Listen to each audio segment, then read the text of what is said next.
Hi friends, ನಮಸ್ತೆ ಎಲ್ರಿಗೂ. ನಾನು ನಿಮ್ಮ ಪ್ರೀತಿಯ ರೂಪ.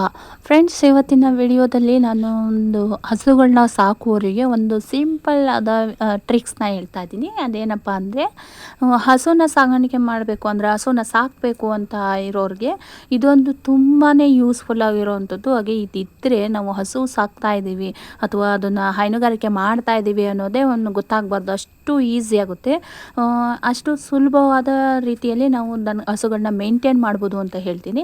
ಯಾಕಂದರೆ ನಮ್ಮ ಮನೆಯಲ್ಲಿ ಅದು ಯಾವುದಪ್ಪ ಅಂದರೆ ಇದು ಏನಂದರೆ ಜೋಳನ ಇದು ಚಾಪ್ ಕಟ್ರು ಅಂತಾರಲ್ವ, ಜೋಳ ಎಲ್ಲ ಕಟ್ ಮಾಡೋವಂಥದ್ದು, ಜೋಳ ಕಡ್ಡಿನ ಕಟ್ ಮಾಡೋವಂಥ ಒಂದು ಚಾಪ್ ಕಟ್ಟರ್. ಸೊ ಇದು ನಮ್ಮ ಮನೆಯಲ್ಲಿ ಒಂದು 5 ವರ್ಷದ ಮುಂಚೆ ಒಂದಿತ್ತು, ದೊಡ್ಡದು, ಸ್ವಲ್ಪ ಸೈಜು ದೊಡ್ಡದಾಗಿದ್ರು. 5 ವರ್ಷದಿಂದ ಯೂಸ್ ಮಾಡ್ತಾಯಿದ್ವಿ. ಸಡನ್ಲಿ ಒಂದು ಸಲ ಬ್ಲೇಡು ರಿಪೇರಿ ಬಂದ ನಂತರ ಅದು ಎಷ್ಟೇ ಟ್ರೈ ಮಾಡಿದರೂ ರಿಪೇರಿ ಸರಿಯಾಗಿ ಹೋಗಲೇ ಇಲ್ಲ. ಅದಕ್ಕೋಸ್ಕರ ಈ ಸಲ ತುಂಬಾ ಚಿಕ್ಕದು, ಅಂದರೆ ನಾವು ತಂದಿರೋ ಅಂಥದ್ದು ನೋಡ್ತಾ ಇರ್ಬೋದು ಎಷ್ಟು ಚಿಕ್ಕ ಇದೆ ಅಂದರೆ ಮಿನಿಮಮ್ 1 ರಿಂದ 1.5 ಅಡಿ ಇರೋ ಅಷ್ಟೇ ಅದು ಜಾಗ ಇರೋದು.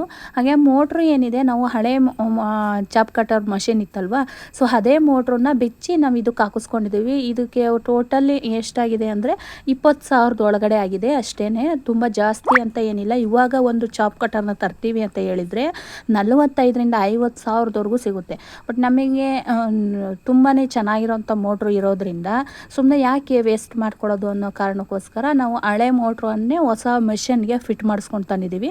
ನೋಡ್ತಾ ಇರ್ಬೋದು, ಜಾಗ ಎಷ್ಟು 1.5 ಅಡಿಯಷ್ಟು ಇರೋವಂಥದ್ದು ಒಂದೇ ಚಿಕ್ಕ ಮಿಷನ್ನು, ಬಟ್ ಫಾಸ್ಟ್ ಅಂತ ತುಂಬಾ ಇದೆ. ನೋಡ್ತಾ ಇರ್ಬೋದು ಯಾವ ರೀತಿ ಇದೆ ಅಂತ.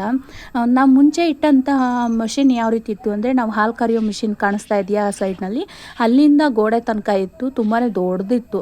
ಒಂದು ಸಲ ಬ್ಲೇಡು ರಿಪೇರಿ ಬಂದದ್ದು ಮತ್ತೆ ಸರಿ ಹೋಗಲೇ ಇಲ್ಲ. ಪ್ರತಿ ಸಲ ಅದು ಚಾಪ್ ಕಟರ್ದು ಬ್ಲೇಡ್ನ ತಂದು ರಿಪೇರಿ ಮಾಡಿಸಿ ಫಿಟ್ ಮಾಡ್ಕೊತಾ ಇದ್ರು ಕೂಡ ಅದೇನಾಗುತ್ತೆ ಅಂದರೆ, ನಾವು ಚಾಪ್ ಕಟರ್ನಲ್ಲಿ ಜೋಳದ ಕಡ್ಡಿನ ಕಟ್ ಮಾಡ್ತೀವಲ್ವ, ಸೊ ತಕ್ಷಣವೇ ಆ ಜಾಗ ಎಲ್ಲ ಕ್ಲೀನ್ ಮಾಡ್ಕೋಬೇಕು.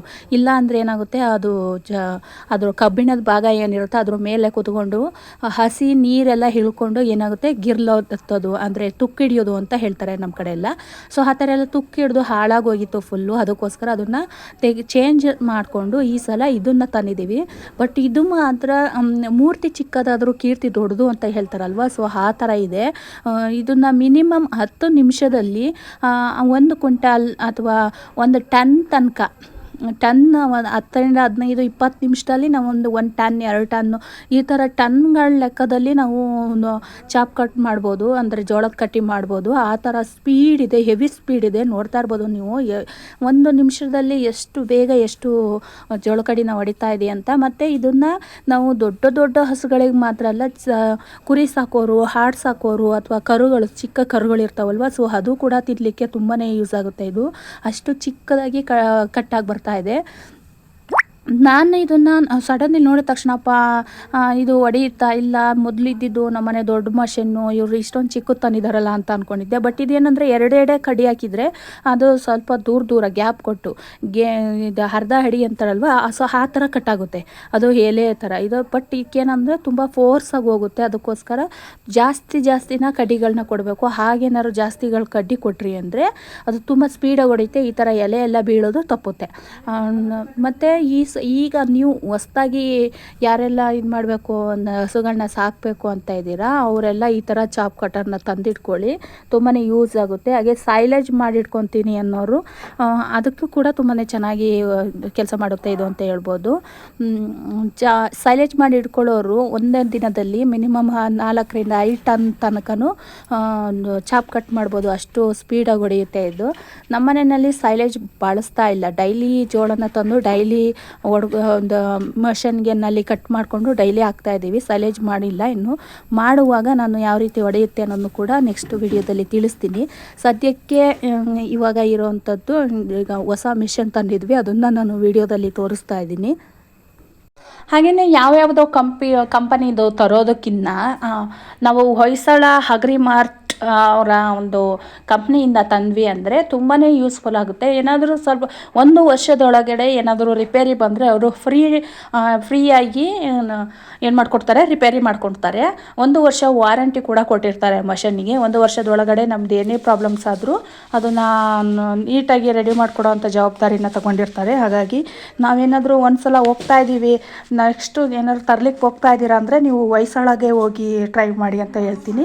ಹಾಗೆಯೇ ನೀವು ನೋಡ್ತಾ ಇರ್ಬೋದು ಮಷಿನ್ನು ಎಷ್ಟು ಚಿಕ್ಕಾಗಿದೆ, ಎಷ್ಟು ಸ್ಪೀಡಾಗಿ ಹೊಡಿತಾ ಇದೆ ಅಂತ.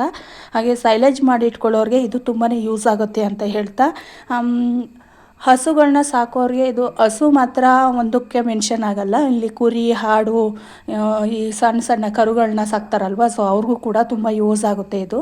ಅದಕ್ಕೋಸ್ಕರ ಈ ವಿಡಿಯೋನ ಮಾಡಿದ್ದೀನಿ. ಸೊ ಈ ವಿಡಿಯೋ ನಿಮಗೆ ಇಷ್ಟ ಆದರೆ ಪ್ಲೀಸ್ ಒಂದು ಲೈಕ್ ಮಾಡಿ, ಶೇರ್ ಮಾಡಿ, ಹಾಗೆ ಕಮೆಂಟ್ ಮಾಡಿ ಅಂತ ಹೇಳ್ತಾ, ಹಾಗೆಯೇ ಪಕ್ಕದಲ್ಲಿ ಕಾಣುವಂಥ ಹೈಪ್ ಆಪ್ಷನ್ನು ಕೂಡ ಕ್ಲಿಕ್ ಮಾಡಿ. ನೀವು ಮಾಡೋವಂಥ ಹೈಪಿಂದ ನನಗೆ ಮುಂದಿನ ವಿಡಿಯೋ ಮಾಡಲಿಕ್ಕೆ ತುಂಬಾ ಹೆಲ್ಪ್ ಆಗುತ್ತೆ.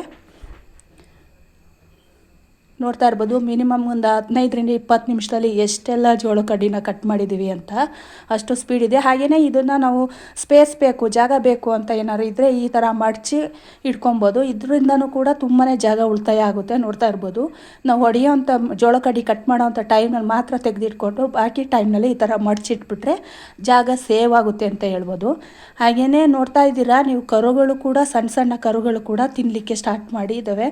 ಅವುಗಳಿಗೂ ತಿನ್ನಲಿಕ್ಕೆ ತುಂಬ ಈಸಿ ಆಗುತ್ತೆ. ಸೊ ಈ ವಿಡಿಯೋ ನಿಮಗೆ ಇಷ್ಟ ಆದರೆ ಒಂದು ಲೈಕ್ ಮಾಡಿ, ಶೇರ್ ಮಾಡಿ, ಕಮೆಂಟ್ ಮಾಡಿ. Thank you.